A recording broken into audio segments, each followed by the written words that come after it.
Olá pessoal, nós vamos hoje dar continuidade ao estudo dos conjuntos numéricos. Hoje nós vamos falar de números irracionais durante essa aula. Nós vimos aí nas nossas aulas anteriores conjunto dos números naturais, conjunto dos números inteiros, conjunto dos números racionais. Nós vimos que o conjunto dos números naturais está contido no conjunto Z, conjunto dos números inteiros, que por sua vez está contido no conjunto Q, conjunto dos números racionais. Vimos também que todos os números racionais são aqueles que podem ser escritos na forma de A sobre B, A sobre B, sendo que A sobre B são números inteiros e B diferente de zero. Os números inteiros, eles pegam tanto a parte positiva como a parte negativa. Os números naturais, os números a partir do zero, né? Os números naturais. E agora nós vamos ver o outro conjunto numérico, conjunto dos números irracionais. Conjunto dos números irracionais. Eu costumo dizer para os meus alunos o seguinte: existem dois tipos de animais quando nós estudamos lá nas séries iniciais, a classificação dos animais, e lá nós trabalhamos os animais racionais e irracionais, tá? E aí eu costumo muito brincar em relação aos números. Os números, eles também são o seguinte: eles podem ser racionais ou irracionais. Todos os números reais, eles se subdividem, eles vão estar inseridos em um desses dois conjuntos. Ou os números racionais ou irracional, tá? Ele é uma coisa ou outra. Por isso que o izinho aqui, representando os irracionais, eu coloquei aqui já de fora, não fiz um outro círculo aqui. E aí depois a gente vai usar no nosso próximo vídeo dentro do conjunto dos números reais. Mas, quando o número é real, se ele for natural ou inteiro, ele também é racional. E ele pode não ser racional. Quando ele não é racional, se ele for um número não racional, ele é irracional. Ok? E aí, a questão, como esses números irracionais surgiram? Pitágoras, após ele desenvolver o teorema de Pitágoras nos quadrados, né? Ele chegou a um determinado problema. Ele verificou que um quadrado de lado uma unidade, teria aí uma dificuldade de encontrar a medida exata de sua diagonal, porque ele já tinha desenvolvido o teorema, e ele percebeu o seguinte: o teorema de Pitágoras diz que em todo triângulo retângulo a soma do quadrado dos catetos é igual ao quadrado da hipotenusa.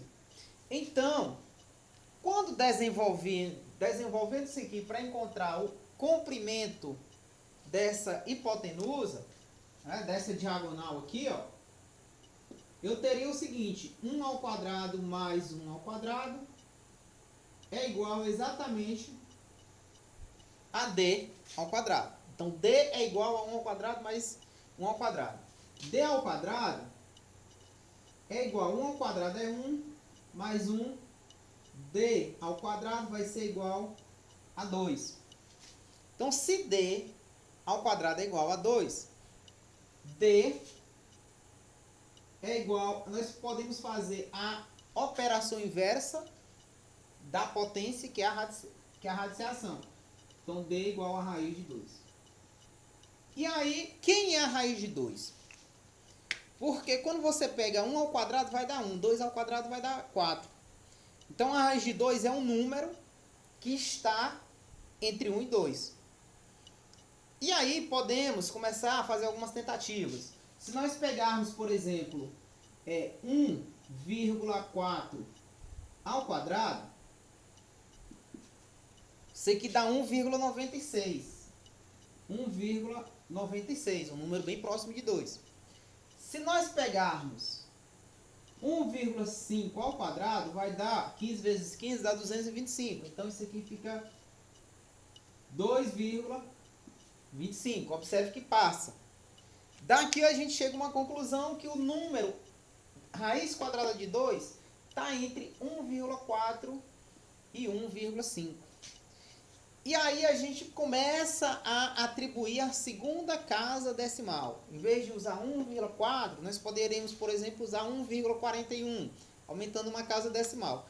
E aí a gente vai cada vez mais aproximando de 2, mas nós nunca vamos encontrar um número racional, ou seja, um número mesmo em forma em forma decimal. Nós nunca vamos encontrar um número que multiplicado por ele mesmo resulte em 2, é exatamente 2. Daí chega-se a uma conclusão que o 2 ele não tem raiz quadrada exata.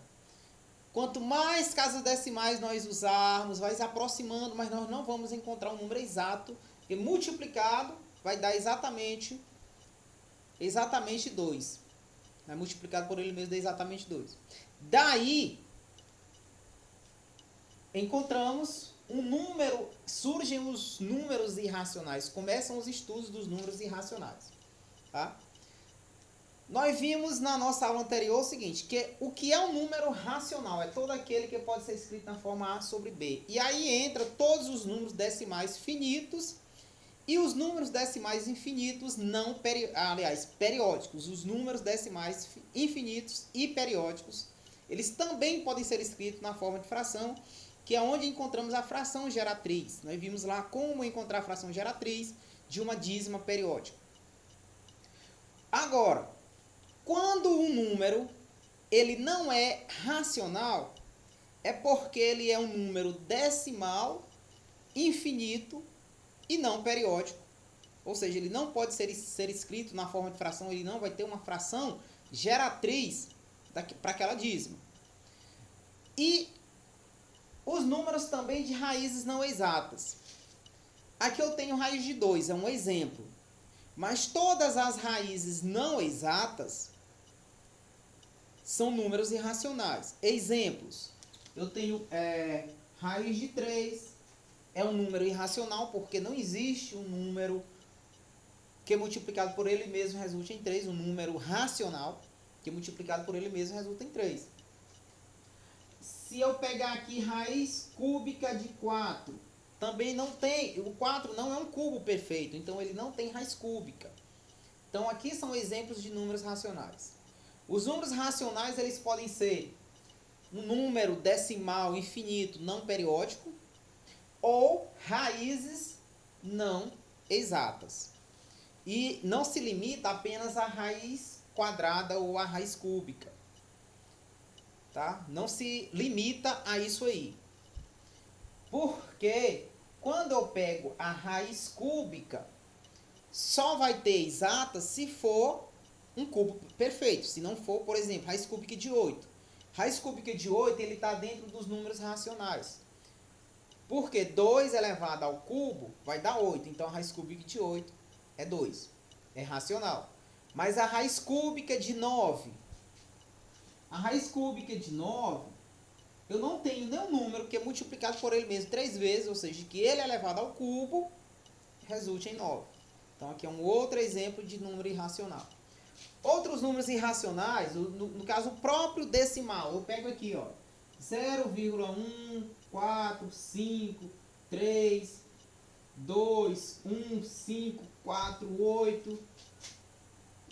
7, 3, 1, 4, reticência. Eu tenho um número aqui decimal, infinito e não periódico. Observe que eu tenho aqui 1, 4, 5, 3, 2. Quando chega no 1, quem vem depois do 1? Já é o 5. Depois do 5 já vem o 4, que lá era 3. Então não tem um período. Ele não existe uma regularidade aqui para ser determinado um período. Então, ele é um número decimal infinito. Sendo assim, ele é um número irracional. E, como ele é irracional, né, esse i é uma negação, ou seja, ele é irracional. Ele é não racional. Lembrem-se, o número ele nunca vai ser racional e irracional ao mesmo tempo. Bom? Temos uns números famosos aí, dentro dos números irracionais, certo? Nós temos, por exemplo, o π. O número π é conhecido também como a constante de Arquimedes, que ele, na verdade, é a divisão do comprimento de uma circunferência pelo seu diâmetro, ele é um número decimal infinito não periódico. Suas primeiras casas, eu tenho 3,14, 15, 9265 e assim infinitamente. Então esse número, ele é decimal, não periódico, e ele é infinito. E ele é um número irracional muito famoso, muito trabalhado dentro dos estudos da circunferência. A gente trabalha e depois também dentro da trigonometria, ele aparece lá nos radianos, que muitas vezes confundido. A gente tem que ter o cuidado porque lá quando eu coloco π, eu estou colocando 1π radianos, né? Isso aí vocês vão estudar mais na frente. Mas esse π, ele é a razão, tá? Ele é uma constante do comprimento da circunferência pelo diâmetro. O comprimento da circunferência é 2π, 2πr. E o diâmetro é 2 vezes o r, né? Então você dividindo aqui, olha, sobra quem? π. E essa divisão, ela sempre vai variando em suas casas decimais. De uma circunferência para outra, ela vai variando, tem sempre uma aproximação. Tá? Então aí é um número muito famoso, um número irracional muito famoso. Um outro número famoso, número irracional, é o φ. Né? O φ, também considerado como o número áureo, o número de ouro, ele é aproximadamente 1,6183398 e segue infinitamente. Esse número áureo, φ, né, com F, ele também é um número irracional, porque ele sempre se aproxima, essa razão áurea, sempre se aproxima dessas casas decimais. Fica bem próximo e vai infinitamente. Não periódica. Então, um outro número irracional. E ainda temos o número de Euler, né, que é aproximadamente 2,71828 reticência. Esse número de Euler, né, ou número de Euler, ele é encontrado, ele é estudado lá no estudo de logaritmos, mais para o ensino médio. Tá? Então aqui nós temos 3 números irracionais muito famosos, muito usados. O interessante você lembrar dentro dos números irracionais, que é importante você estar sempre lembrando. A gente está estudando conjuntos numéricos. Vale lembrar que todo número natural é inteiro, todo inteiro é racional. E esses números eles se classificam aí como todos os números reais, ou como racional, que é todo aquele que pode ser escrito na forma de fração, de denominadores inteiros, lembrando que esse b tem que ser diferente de zero. E se ele não for racional, ele é não racional, ele entra no conjunto dos números irracionais. Lembrando que assim como esses 3 conjuntos aqui, esse também é um conjunto infinito. Ele é infinitamente. Então são conjuntos aí infinitos. E aí você deve lembrar o seguinte: qualquer raiz exata é racional. As raízes não exatas, elas passam a ser números irracionais. Os números irracionais eles vão aparecer em forma de raízes não exatas, ou então em formas decimais infinitas, não periódicas. Porque se ela for finita, esse número sendo finito, ele pode ser escrito na forma de fração, com denominador uma potência de 10. Né? Agora, se ele for infinito, não sendo periódico, ele não tem uma fração geratriz. Tá? Ele não pode ser escrito na forma A sobre B, sendo que A e B são números racionais. Até existe, vale ressaltar aqui, até existe números irracionais escritos em forma de fração, mas não de modo que os seus termos numerador e denominador sejam números racionais. É impossível escrevermos esses números em forma de fração sendo que o numerador e denominador são racionais. Isso não existe. Existe eles em outros formatos com o próprio número irracional. Nenhum dos casos, numerador ou denominador, tá bom?